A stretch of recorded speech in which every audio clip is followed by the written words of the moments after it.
Beautiful, beautiful. It's about I'm thinking 3:30 p.m. Saturday, and the sun is out, but the sun is starting to set on the west side of my house, which is in front of my house. This is one of the large aquaponic systems in my backyard micro food forest, and these are now large bluegill. There's about 20 to 25 in here, and the temps is about, I'm thinking 74, 75, or something like that Fahrenheit. It might be a little bit warmer, but they are hungry.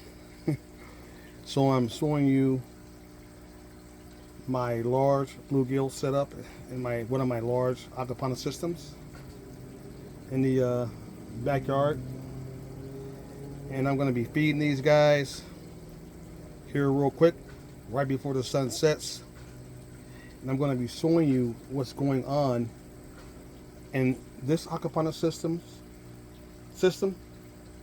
in the grow bed, and the problems I'm having with pests because it's so warm out here. I haven't even put any food in, and these guys are already going nuts. They're waiting for their food, and they're getting grouchy. And I'm going to show you what's going on in the grow bed because the weather has been above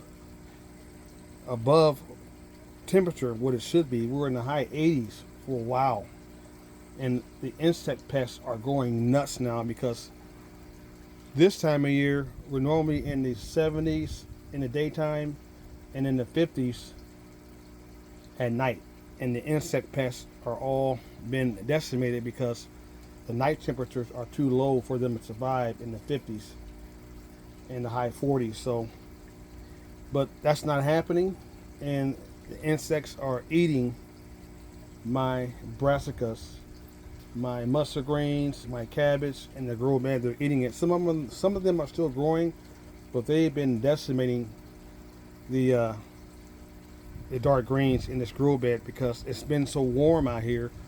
One of the warmest late falls we've had in a long time, and the insects, pests, when it's this warm, they live longer, and they breed more, and they damage your dark brassicas. I'm going to show you that after I get through feeding these guys real quick. Give them a little food here. They're going to splash me, y'all. My big bluegill. Right before the sun sets.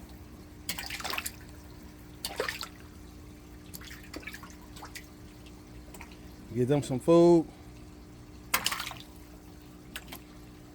Big boys. There's about 25. I got splashed real good that time. About 25 big ones in here. I could harvest these guys anytime, but I'm not. I wouldn't harvest them all in one day. I would probably harvest 1 or 2 to eat. I'm not going to do that. I've harvested once already. They were very delicious and very good. I harvested 2 of these guys and I ate them. Very good. I'm showing you guys how you can grow lots and lots of protein anywhere in your backyard. If you have a condo, you can grow these easily in a condo, aquaponic system in the backyard. If you're in a high rise, you can have one of these in your patio, grow food.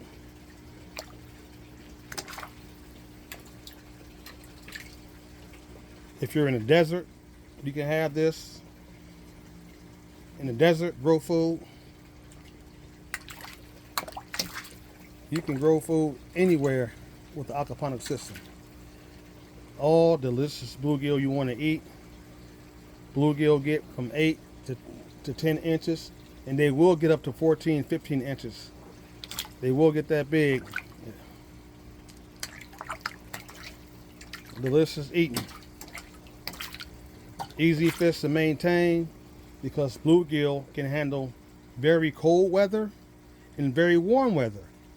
Not like tilapia. And these taste way more better than me.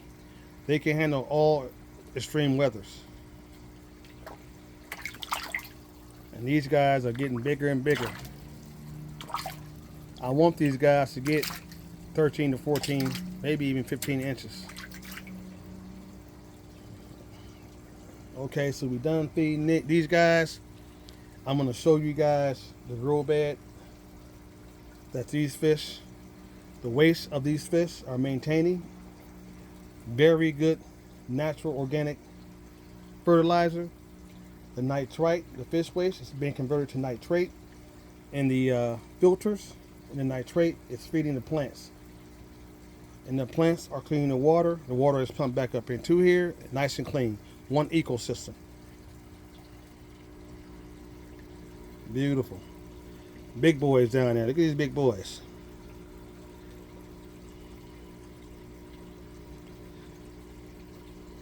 I'm fattening these guys up. They'll be delicious. I'm growing lots and lots of bluegill.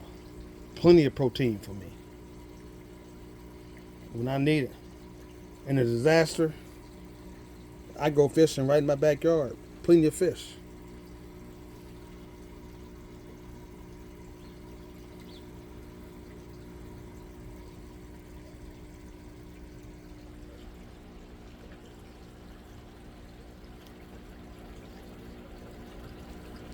And as you can see,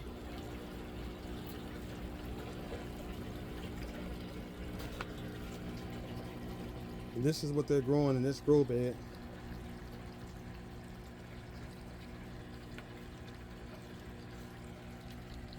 And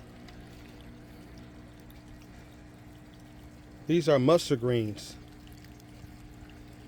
that the pests are just eating up. They're eating up my mustard greens.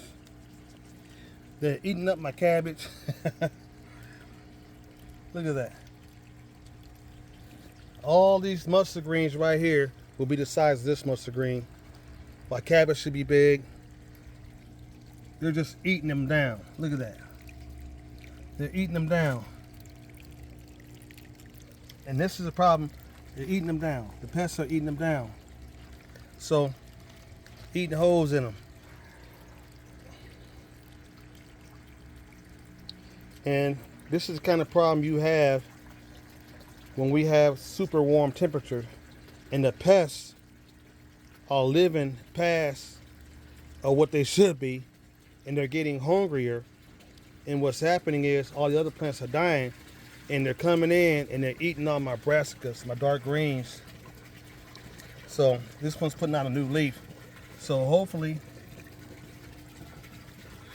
I'm so glad the cold front is coming Tuesday, and I hope it stays in the 40s at nighttime, and it will kill all the pests in here, all the caterpillars that are eating all my stuff up, man.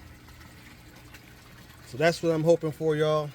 I'm glad we're getting a nice cool cold front here in southern Texas, because all the pests that are inside of these grow beds, what happened is the pests come out at night. They don't come out in the daytime. They're smart. They come out at night and they eat everything. And the sun comes out, they go back in the gravel. Ain't that crazy? Yes.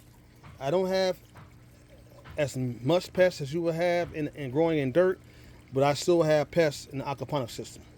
So when it gets cool at night, when we drop 50 and below, those caterpillars will die. They'll die. They will die. And now, then the greens will start to come back and fill up this whole bed again, like these have been eaten. They tore up my cabbage. They've eaten my cabbage all the way down. So this what happens when you have a sudden extreme climate change, when it's too warm, way too warm.